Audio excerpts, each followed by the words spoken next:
There's really 4 ways to think about creating compensation packages. When it comes to compensating our teams, it's super important and it's a high motivator. Yeah, there's other intangible things that we never need to lose sight of and we always need to be creative about, but it always is important to think about compensation, and it's always going to be a key motivator, maybe not the motivator, but it is going to play an important role when you're hiring, recruiting, and really trying to maintain the people in your company. But it's also important to motivate and really impact the performance, the profitability, and the growth of your business. How you compensate your teams can have a huge impact. So there's a few things to consider, and then I'm also going to share with you the 4 primary ways and categories that compensation falls into. You can be as creative as you want to be.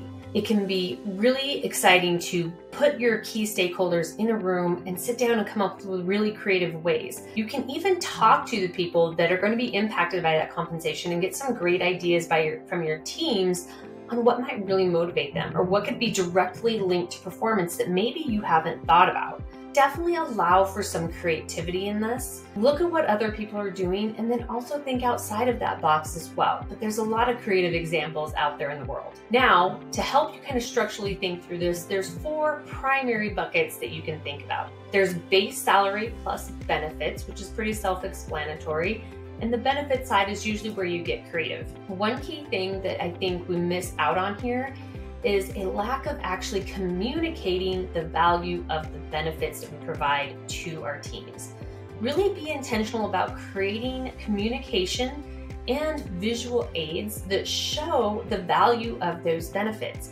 It really helps people, and it helps them also maybe go home and communicate to their families the value of all the compensation that you're offering them. The second way to compensate is base salary, benefits, and discretionary bonus. So that's kind of at the discretion of you or the top leadership on how that actually works.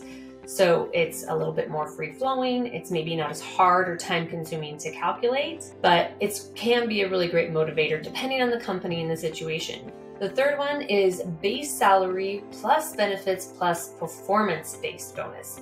This is probably my favorite one. And still, even with this description, you can get incredibly creative. I see so much creativity on that performance-based bonus. How is it calculated? Is it a big lump sum that's shared at the end? Is it for an entire team? Is it for people individually? It always takes a little more work and effort because you're talking about putting some effort into designing this program, but it can be a really incredible motivator for individuals and for teams, because this can be part of a team package as well. I really enjoy this one. I think it's probably my best category to put people into, especially outside of sales, is that performance-based bonus and what that could look like. Then the last category is base salary plus benefits plus commission. Obviously, this is really great motivator for your sales team.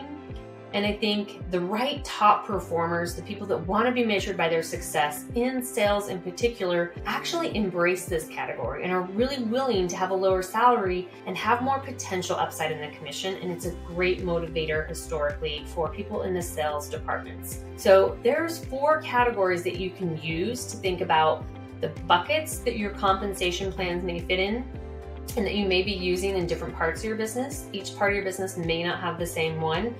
But within those, there's all kinds of ways to get super creative and think about what motivates. The one thing I want to caution about creating compensation packages is really put the work in up front. You need to also spend some time thinking about what might be the unintended consequences of doing this. You want to be careful. You don't want to end up in a situation like Wells Fargo found itself in years ago, where their compensation structure was actually incentivizing people to do unethical things, causing the company a serious blemish on its record, lots of bad press, and a huge financial setback, especially a setback in morale as well. So be thinking about that as well. Pulling people in and having a team help you think through that can be a great way to come up with some things that may be roadblocks or stumbling blocks down the road with what you're selecting. Nothing is ever going to be perfect, but I promise you, some time put in up front on compensation can be a huge motivator and a big push towards growing your business to be exactly what you want it to be.